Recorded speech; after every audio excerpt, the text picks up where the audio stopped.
Kalau sampai buku ke-7 artinya sudah kelasnya kelas doktor bahasa ya. Sudah mampu mengarang kita bilu wal arabiyah, semacam arang jurumiyah dan sejenisnya, itu kan tidak terlalu sulit sebetulnya ya, asal melewati 7 buku tadi. Nah, kalau buku 1 ini diperuntukkan untuk anak-anak idealnya di atas kelas 5. Di atas kelas 5? Iya, kita ada kelas anak-anak sudah. Mohon maaf saya jauh dari Jakarta mau bawa bukunya berat, makanya saya bawa ya. Jadi untuk anak-anak ada di dalam bukunya dari kelas 1 sampai kelas 5. Nah ini mulai dari kelas idealnya. Ini sistem cepat, Pak. Sistem cepat itu perlu persiapan psikologi, ya, kedewasaan, perlu semuanya. Dan itu akan sangat ideal di atas kelas 5, 6, 1 SMP dan seterusnya sampai tidak terbatas ya seperti yang tadi orang-orang tua tadi. Ini kalau di program kelembagaan kita Pak, selesai dalam 2,5 bulan. Kalau seminggu 2 hari, 1 harinya 3 jam, 2 jam untuk materi akademis, 1 jam untuk berbicara, khusus berbicara. Kalau kita di lembaga kita ini 2 guru biasanya, buku 1, buku 2 ini. Nah, siapapun umat Islam, selama dia belum mampu membaca dengan baik, menulis dengan baik, berbicara dengan baik, bilughah al-arabiyah, idealnya melewati buku 1 ini.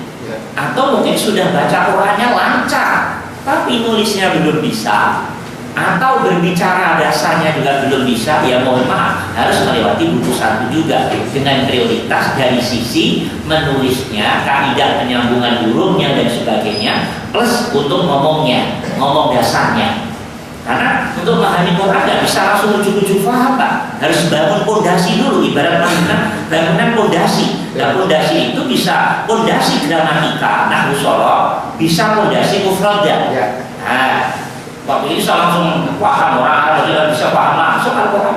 Mereka bangun pondasi dulu, pondasi menulis, pondasi mufradatnya, step by step, pondasi gramatikanya, baru nanti meningkat, baru level 3 nanti sudah mulai tarjamatul Quran, tarjamatul hadis, sudah qiraatul kutub. Jadi ada stepnya Pak. Nahwu shoroh. Nah, gitu ya, nahwu shorohnya yang saya ceritakan.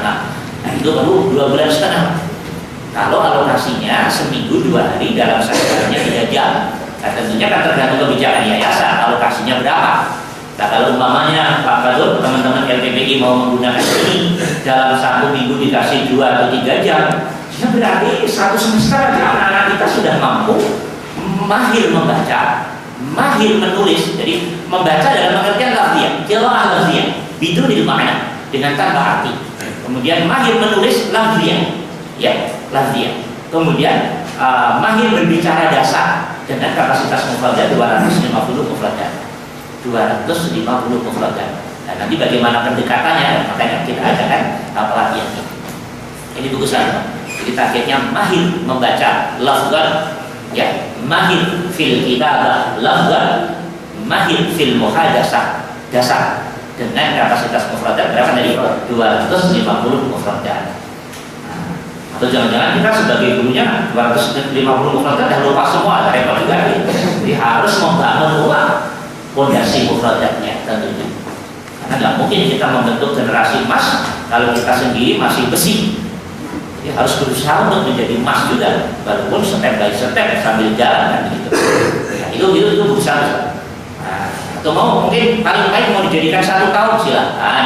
Alokasi waktu kan tergantung kebijakan yang sifatnya sangat kondisional ya, sangat kondisional. Kalau terakhir saya adakan pelatihan di Darut Taufik di pondoknya Hakim. Kelas-kelas SMP Pak Batu, SMP Sanawiyah, jadi membentuk namanya sekolah tafakuh fiddin 7 tahun. Itu 2 tahun pertama konsentrasi total ke mustaqil kita ini 7 buku. Dengan harapan 2 tahun total sudah selesai mahir bahasa Arab, membaca, menulis, memahami, menerjemah, berbicara, i'rab dan sebagainya. Tahun ketiga mereka sudah bisa dihadapkan tafsir ini itu, hadis, syarah ini semuanya. Jadi udah jauh sekali. Nah, itu tentunya keberanian kita sebagai pengambil kebijakan mempertahankan gaya lama yang kemudian ending hasilnya hanya kayak gitu-gitu saja, atau berani bikin kebijakan yang sifatnya gebrakan. 1 tahun pertama ini, setengah tahun pertama ini, sehingga dalam kurun waktu yang cepat bisa dilihat tuh hasilnya. IPI luar biasa, setengah tahun udah mahir ini itu.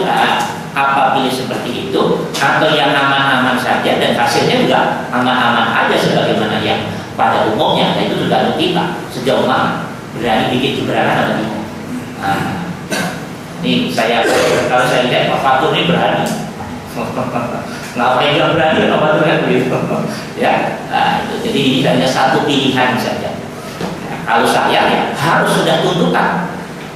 Udah dari SMP, Sanawiyah, ke SMU, tamat, Masya Allah, ya begitu-begitu saja. Itu kan kita udah rugi generasi. Kalau saya mohon maaf, bahasanya keras. Itu ada rugi waktu dalam membentuk generasi.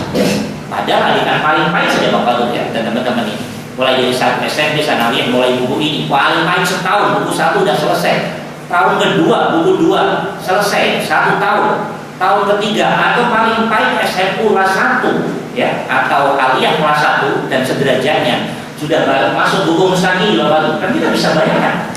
Waduh, udah mulai bisa terjemah Quran dan itu sangat mampu. Bahan ajarnya sudah jelas, metodologinya sudah jelas.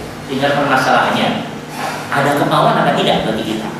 Nah, kalau udah ada kemauan tentunya bagi para ustaznya sejauh mana menyiapkan diri untuk landing ini.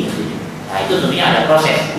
Karena mohon maaf saja ini mungkin dari sekian buku, 7 buku ini bisa jadi sekolah-sekolah yang bersangkutan ustaznya hanya bisa mampu menghantarkan sampai buku maksimal 3 namanya. Nah, kalau itu yang terjadi berarti kan ustaznya harus digodok dulu secara keilmuan, bukan sebatas dari sisi transfer metodologi.